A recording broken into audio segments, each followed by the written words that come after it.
നമുക്ക് അടുത്തൊരു ചോദ്യം നോക്കാം. നോക്ക്, G of X is equal to ഒരു ഫംഗ്ഷൻ തന്നു 2 - 3x, പിന്നെ എക്സ് ഗ്രേറ്റർ ദാൻ 0. ഒരു എച്ച് ഓഫ് എക്സ് ഉള്ള ഫംഗ്ഷൻ തന്നു, B2 ഫംഗ്ഷൻ. അങ്ങനെയാണ് ആ ചോദ്യം range of G of X കണ്ടുപിടിക്കാൻ പറഞ്ഞു. ഈ ക്വസ്റ്റ്യനിൽ രസകരമായൊരു സാധനമുള്ളത്, ഈ ജി ഓഫ് എക്സിൻ്റെ ഡൊമെയിൻ എന്താണെന്നുള്ളൊരു ചോദ്യം ചോദിക്കാൻ ചാൻസ് ഉള്ളൊരു ഏരിയയാണ്. അപ്പം അങ്ങനെ ചോദ്യം ഈ പറഞ്ഞ സ്ഥാനത്ത് ചോദിച്ചു കഴിഞ്ഞാൽ ഡൊമെയിനാണ് ചോദിക്കുന്നതെങ്കിൽ എളുപ്പമാണ്. ഡൊമെയിൻ എന്ന് പറഞ്ഞാൽ എന്താണ്? എക്സിൻ്റെ വാല്യൂ ആണ്. ഇപ്പോൾ നോർമലി ഡൊമെയിൻ റിയൽ ഫംഗ്ഷൻ ഉണ്ട്. റിയൽ ഫംഗ്ഷൻ എന്ന് പറഞ്ഞാൽ റിയൽ നമ്പേഴ്സാണ് എന്ത് വരാൻ ചാൻസ്? റിയൽ നമ്പറോ അതിൻ്റെ സബ്സെറ്റുകളോ ആണ് ഡൊമെയിൻ വരാനുള്ള ചാൻസ് ഉണ്ട്. അപ്പോൾ നിങ്ങൾ നോർമലി ചെക്ക് ചെയ്യേണ്ടത് എങ്ങനെയാണെന്ന് വെച്ചാൽ ഇതാണ് എക്സ് അല്ലേ, എക്സ് ഇതാണ്. എക്സിന് കൊടുക്കാൻ പറ്റുന്ന വൈ വാല്യൂ ഉള്ളതെന്ന് വെച്ചാൽ ജി ഓഫ് എക്സ് കിട്ടുന്ന വാല്യൂ, ഔട്ട്പുട്ട് കിട്ടുന്ന എക്സ് വാല്യൂവിനെ വിളിക്കുന്ന പേരാണ് ഡൊമെയിൻ.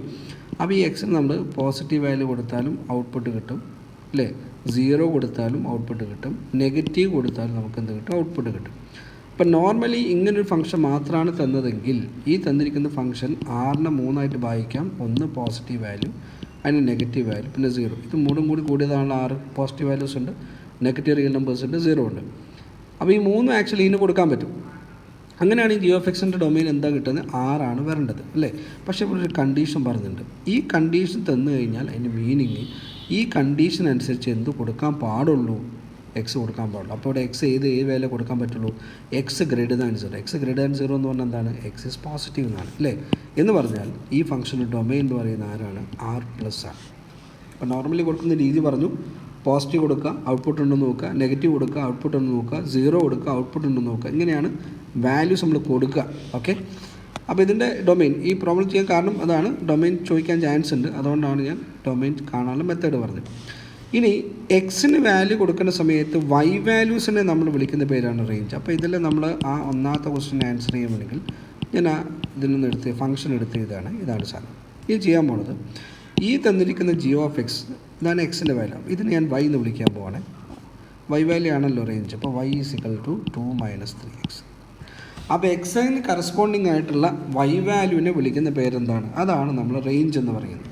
എക്സ് വാല്യൂവിന് കറസ്പോണ്ടിങ് ആയിട്ടുള്ള വൈ വാല്യൂ. ഓക്കെ, നൗ അങ്ങനെയാണെങ്കിൽ ഇവിടെ ഒരു കണ്ടീഷൻ ഉണ്ട്, എക്സിന് ഒരു കണ്ടീഷൻ ഉണ്ട്. ഉണ്ടാവും എക്സ് എന്താ പറഞ്ഞത്? Greater than 0. Now we have X greater than 0. Okay, ഇനി ഞാൻ ചെയ്യാൻ പോകുന്നത് ടെക്നിക്ക് പറഞ്ഞുതരാം, നോക്കിയുള്ള. ഇതാണ് നമ്മൾ വൈ അല്ലേ, ഇതാണ് വൈ. അപ്പോൾ ഇത് എക്സ് ഉണ്ട്. അപ്പോൾ ഞാൻ ഈ എക്സ് വെച്ചിട്ട് ഈ ടേമിനെ എനിക്ക് ഇവിടെ ഉണ്ടാക്കണം. ഇവിടെ എക്സ് മാത്രമേ ഉള്ളൂ. എന്താ ചെയ്യാൻ പോണത്? ഈ മൊത്തം ടേമിനെ ഞാനിവിടെ ഉണ്ടാക്കണം. അങ്ങനെയാണെങ്കിൽ ഇവിടെ ലെഫ്റ്റും ഉണ്ട് റൈറ്റും ഉണ്ട്, ഇനീക്വാളിറ്റി ലോസും കാര്യങ്ങളൊക്കെ ആലോചിച്ച് വേണം നമുക്കത് ചെയ്യാൻ. ഓക്കെ, അപ്പോൾ ആദ്യം എനിക്ക് വേണ്ടത് എക്സിൻ്റെ കൂടെ ആരാളുള്ളത്? -3 ഉള്ളത്. അപ്പോൾ ഈ ഇനീക്വാളിറ്റിൻ്റെ രണ്ട് സൈഡ് ഞാൻ എന്തുകൊണ്ട് മൾട്ടിപ്ലൈ ചെയ്യുന്നു? -3 കൊണ്ട് മൾട്ടിപ്ലൈ ചെയ്യുമ്പോൾ ഇവിടെ ഒരു പ്രശ്നം ഉണ്ടാവും. ഇവിടെ തീർക്കുന്ന സമയത്ത് -3x ഉണ്ടാവും. പക്ഷേ നെഗറ്റീവിനോട് മൾട്ടിപ്ലൈ ചെയ്യുമ്പോൾ ഇനീക്വാളിറ്റി എന്ത് ചെയ്യും? റിവേഴ്സ് ചെയ്യും. 0 കൊണ്ട് 3 മൾട്ടിപ്ലൈ എന്തായിട്ട് മാറും? 0 ആയിട്ട് മാറും. കിട്ടിയല്ലോ? -3. ഇനി അതിൽ ആര് വരണം? 2 കൂടി വരണം. അപ്പോൾ ഇവിടെ 2 വരണമെങ്കിൽ ലെഫ്റ്റിൽ 2ലേക്ക് ആഡ് ചെയ്യണം, ലെഫ്റ്റ് സൈഡിലേക്ക് 2നെ ആഡ് ചെയ്യണം. അതേപോലെ ഇവിടെ എന്ത് ചെയ്യണം? ആഡ് ചെയ്യണം. രണ്ട് സൈഡും ആഡ് ചെയ്യണം. അപ്പോൾ ഞാൻ ആഡ് ചെയ്യുന്ന സമയത്ത് 2 - 3x <0 + 2 എന്ന് കിട്ടും. ഈ 2 - 3x ആണ് നമ്മൾ ആക്ച്വലി എന്ത്? y എന്ത് കിട്ടും? നമുക്ക് 2 എന്ന് വരും. ഓക്കെ, ഈ y <2 എന്ന് പറഞ്ഞാൽ എന്താ മീനിങ്? വൈൻ്റെ വാല്യൂ 2ൻ്റെ താഴത്ത് എന്ന് വെച്ചാൽ y is an element of 2ൻ്റെ താഴത്ത് അല്ലേ. അപ്പോൾ താഴത്ത് എന്ന് പറഞ്ഞാൽ ഏത് വരും? ഫ്രോം ഇൻഫിനിറ്റി എന്ന് വരും. So y is an element of -∞ to 2 എന്ന് പറഞ്ഞാൽ ഈ തന്നിരിക്കുന്ന ഫംഗ്ഷൻ റേഞ്ച് വൈ വാല്യൂവിനാണല്ലോ റേഞ്ച് എന്ന് വിളിക്കുക. That is actually -∞ to 2. അതാണ് ആൻസർ കിട്ടുക. അപ്പോൾ ആ ടെക്നിക്ക് എന്ന് മനസ്സിലാക്കി വെക്കുക എന്താ ചെയ്തതെന്നുള്ളത്. റേഞ്ച് കണ്ടുപിടിക്കാൻ വൈ എന്ന് വിളിക്കും. എന്നിട്ട് എക്സിന് കറസ്പോണ്ടിങ് ആയിട്ടുള്ള വൈ വാല്യൂവിനെ നമ്മൾ വിളിക്കുന്ന പേരെന്താണ്? റേഞ്ച് എന്നാണ് നമ്മൾ വിളിക്കുക. ഓക്കെ, ഇനി ഇവിടെ അടുത്ത ചോദ്യം, ജി ഓഫ് എക്സ് തന്നിട്ടുണ്ട്, എച്ച് ഓഫ് എക്സ് തന്നിട്ടുണ്ട്. അതിൻ്റെ ഡൊമെയിൻ കണ്ടുപിടിക്കുക. അത് റാഷണൽ ഫംഗ്ഷൻ കാറ്റഗറിയാണ് വരിക. അപ്പോൾ നമ്മളൊന്ന് എഴുതി നോക്കാം. ആദ്യം ആ ഫംഗ്ഷൻ ഒന്ന് എഴുതി നോക്കാം. G of X by H of X ആരാന്ന് വരിക എന്ന് നോക്കാം നമുക്ക് കേട്ടോ. ജി ഓഫ് എക്സ് നേരത്തെ തൊട്ട് നമ്മൾ പറഞ്ഞു. ആരാ ജി ഓഫ് എക്സ് ഉള്ളത്? 2 - 3x. So 2 - 3x divided by H of X ആരാ? x² - 3x + 2 അല്ലേ. x² -+1 -3x + 2 -3x + 2 ഇതാണ് ജി ഓഫ് എക്സ്. ഇതിൻ്റെ ഡൊമെയിനാണ്. അപ്പോൾ ഞാൻ തൽക്കാലം ഇതിനെ ഈ മൊത്തം സാധനം എഫ് ഓഫ് എക്സ് ആക്കിയിട്ട് ഈ ഫംഗ്ഷൻ ഇങ്ങനെ റീപ്ലേസ് ചെയ്യുന്നു. f(x) = 2 - 3x. f(x) = 2 minus 3x divided by x square minus 3x plus 2. റെഡിയാണല്ലോ അല്ലേ? എൽ എച്ച് ഓഫ് എക്സ് നോക്കുക, X square minus 3x plus 2. Domain എന്ന് പറഞ്ഞാൽ എക്സിന് ഏത് വാല്യൂ കൊടുക്കുമ്പോൾ വൈ വാല്യൂ ഉള്ള എക്സ് വാല്യൂവിനെ വിളിക്കുന്ന പേരാണ് ഡൊമെയിൻ. അപ്പോൾ റാഷണൽ ഫംഗ്ഷൻ തന്നു കഴിഞ്ഞാൽ ഡൊമെയിൻ കാണാൻ ഏറ്റവും എളുപ്പം ഈ തന്നിരിക്കുന്ന ഫംഗ്ഷൻ അടിയിൽ എന്താകുമ്പോൾ എക്സിന് വാല്യൂ കൊടുക്കുമ്പോൾ എന്താകാൻ പാടില്ല, 0 ആകാൻ പാടില്ല. അപ്പോൾ അങ്ങനെ അടിയിൽ ഇപ്പോൾ ആരുള്ളത് ക്വാഡ്രാറ്റിക് ഉള്ളത്. അപ്പോൾ ഈ ക്വാഡ്രാറ്റിക്കിനെ ഒരു ഇക്വേഷനാക്കി മാറ്റിയിട്ട് അതിൽ എക്സിന് വാല്യൂ കൊടുക്കുമ്പോൾ 0 കിട്ടുന്ന എക്സ് വാല്യൂ കണ്ടുപിടിച്ച് കഴിഞ്ഞാൽ അത് എവിടെ നിന്ന് ഒഴിവാക്കിയാൽ മതി. റിയൽ നമ്പർ, റിയൽ നമ്പറിൽ എന്ത് കൊടുക്കാം, പോസിറ്റീവ് കൊടുക്കാം, നെഗറ്റീവ് ഒക്കെ കൊടുക്കാം. പക്ഷേ ഡിനോമിനേറ്റർ നമ്മൾ എക്സിന് വാല്യൂ കൊടുക്കുമ്പോൾ റിയൽ നമ്പർ കൊടുക്കുമ്പോൾ എന്ത് വരാൻ പാടില്ല, 0 വരാൻ പാടില്ല. അപ്പോൾ അത് കണ്ടുപിടിക്കാൻ ഏറ്റവും എളുപ്പം എന്താണ്, ഡിനോമിനേറ്ററിന് x square minus 3x plus 2 equal to എന്താക്കി എഴുതുക, 0, ഒരു ഇക്വേഷനാക്കി എഴുതുക. എന്നിട്ട് ഈ ഇക്വേഷൻ എന്ത് ചെയ്യണം, നമുക്ക് സോൾവ് ചെയ്യാം. എങ്ങനെ ഇക്വേഷൻ സോൾവ് ചെയ്യുക, ക്വാഡ്രാറ്റിക് ഇക്വേഷൻ സോൾവ് ചെയ്ത് X is equal to minus B കേട്ടോ. അപ്പോൾ നിങ്ങൾ എ എക്സ് സ്ക്വയർ ഇതിനെ എന്തായിട്ട് കമ്പയർ ചെയ്യണം, ഇതിനെ A X square plus B X plus C equal to 0 ആയിട്ട് കമ്പയർ ചെയ്ത്, അങ്ങനെ കമ്പയർ ചെയ്യുമ്പോൾ എൻ്റെ വാല്യൂ എന്താ കമ്പയർ ചെയ്യുക, 1, ബീൻ്റെ വാല്യൂ കമ്പയർ ചെയ്യുമ്പോൾ എന്ത് കിട്ടും, -3 കിട്ടും, സീൻ്റെ വാല്യൂ കമ്പയർ ചെയ്യുമ്പോൾ എന്ത് കിട്ടും, 2 കിട്ടും. ഇതാണ് സാധനം കിട്ടുക. അവിടെ നിന്നാണ് നമുക്ക് എന്ത് ചെയ്താൻ പോണത്, ഈ പറയുന്ന ഇക്വേഷൻ്റെ സൊല്യൂഷൻ കാണാൻ പോകുന്നത്. ക്വാഡ്രാറ്റിക് ഇക്വേഷൻ്റെ ബേസിക് ഐഡിയാസാണ് പറഞ്ഞത് കേട്ടോ. അപ്പോൾ വേണമെങ്കിൽ സൈഡിലേക്ക് നിൽക്കുന്ന എഴുതി വെക്കാം. ഇവിടെ എൻ്റെ വാല്യൂ എന്ന് പറയുന്നത് 1 ആണ്, ബീൻ്റെ വാല്യൂ എന്ന് പറയുന്നത് -3 ആണ്, സീൻ്റെ വാല്യൂ എന്ന് പറയുന്നത് 2 ആണ്.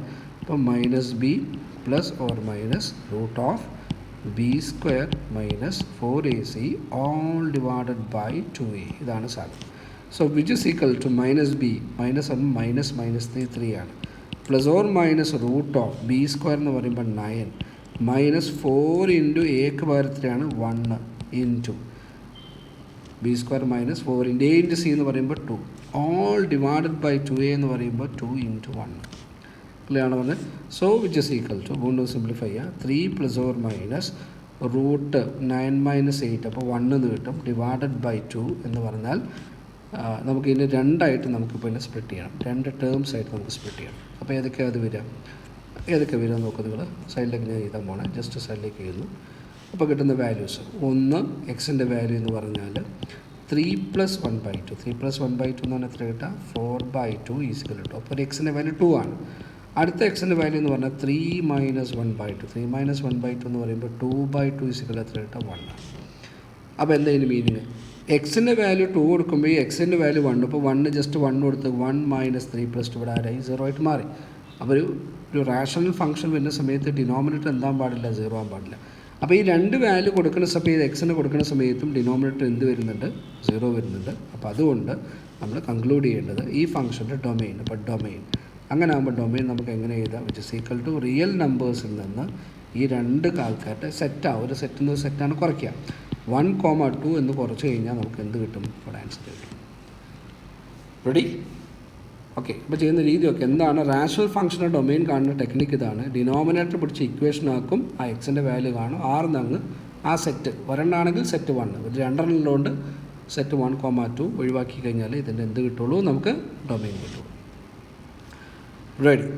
ഓക്കെ. അടുത്ത ക്വസ്റ്റ്യൻ ഒന്ന് വായിച്ചു നോക്കും നിങ്ങൾ, നന്നായിട്ട് റൂം ചെയ്ത് വായിച്ചു നോക്കും. നല്ലൊരു ക്വസ്റ്റ്യനാണിത്.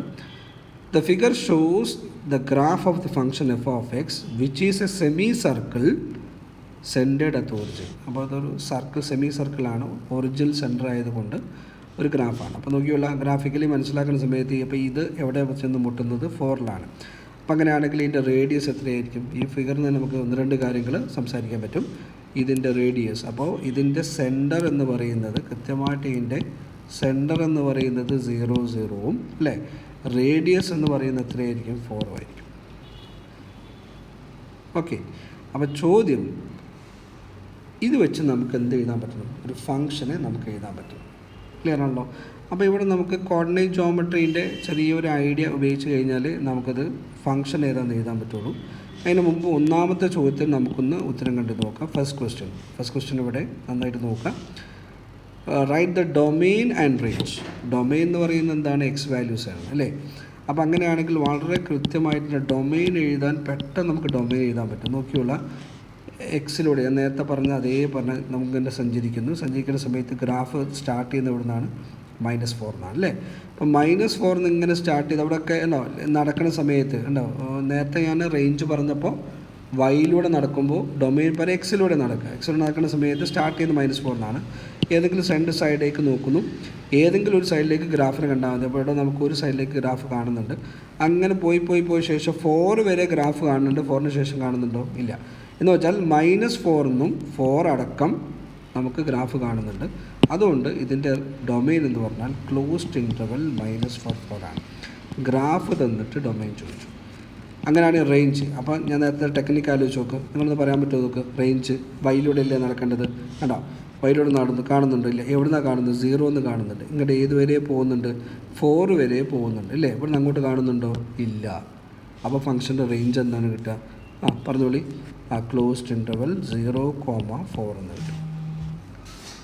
ക്ലിയർ? 0,4 എന്ന് കിട്ടും. ഇനി അടുത്തത് ഇതിൻ്റെ ഫംഗ്ഷനെ നമുക്ക് ഡിഫൈൻ ചെയ്യണം. ഇതൊരു സെമി സർക്കിളാണ്. ഫംഗ്ഷൻ ഡിഫൈൻ ചെയ്യണം.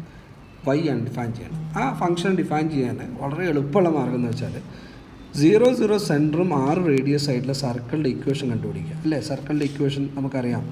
x - h² plus y - k² r². ഇതാണ് സർക്കിളിൻ്റെ ഇക്വേഷൻ. ഇതിൽ സെൻറ്റർ 0 റേഡിയസ് 4 ആണെങ്കിൽ നമുക്ക് എങ്ങനെ എഴുതാൻ പറ്റും? x² x - 0 അല്ലേ, y² എത്ര കിട്ടും നമുക്ക്? 4². ഇവിടെ വെച്ചിട്ട് വൈക്ക് വേണ്ടി അങ്ങ് സോൾവ് ചെയ്ത് കഴിഞ്ഞാൽ നമുക്ക് ആൻസർ കിട്ടും. ഓക്കെ, എന്ന് വെച്ചാൽ y² നമുക്ക് എന്ത് കിട്ടി? 4² - x² എന്ന് കിട്ടും. അപ്പോൾ y എന്ന് പറയുന്ന സമയത്ത് കണ്ടോ റൂട്ട് വരും, +or - വരും. അപ്പോൾ ഒരെണ്ണം എടുത്താൽ മതി. ഒരു പോസിറ്റീവ് റൂട്ട് മാത്രം എടുത്തു കഴിഞ്ഞാൽ √4 - x². 4 അല്ല, 4² - x². √4² - x². ഇതാണ് ഏത് ഫംഗ്ഷൻ്റെ ഗ്രാഫ്. ദെർഫോർ വൈനെയാണല്ലോ നമുക്ക് f(x) വിളിക്കാം. അപ്പോൾ f(x) ആരാണ്? √4² - x². That is our f(x). അപ്പോൾ റിവേഴ്സ് ക്വസ്റ്റ്യൻ ആണ് കേട്ടോ. ഗ്രാഫ് വന്നിട്ട് ഫംഗ്ഷൻ ആരാണെന്ന് ചോദിക്കുന്നു. അപ്പോൾ നമുക്കത് കോണിക് സെക്ഷൻ സർക്കിളിൻ്റെ ഐഡിയകളൊക്കെ ഉപയോഗിച്ചിട്ടാണ് നമ്മളത് ചെയ്യുന്നത്. ഇവിടെയുള്ള ക്വസ്റ്റ്യൻ എന്താണെന്ന് മനസ്സിലാക്കുക. ഏത് രീതിയിലാണ് ക്വസ്റ്റ്യൻ വന്നതെന്ന് കാര്യങ്ങളൊക്കെ ഒന്ന് മനസ്സിലാക്കി വെച്ചോളൂ. റെഡിയല്ലേ?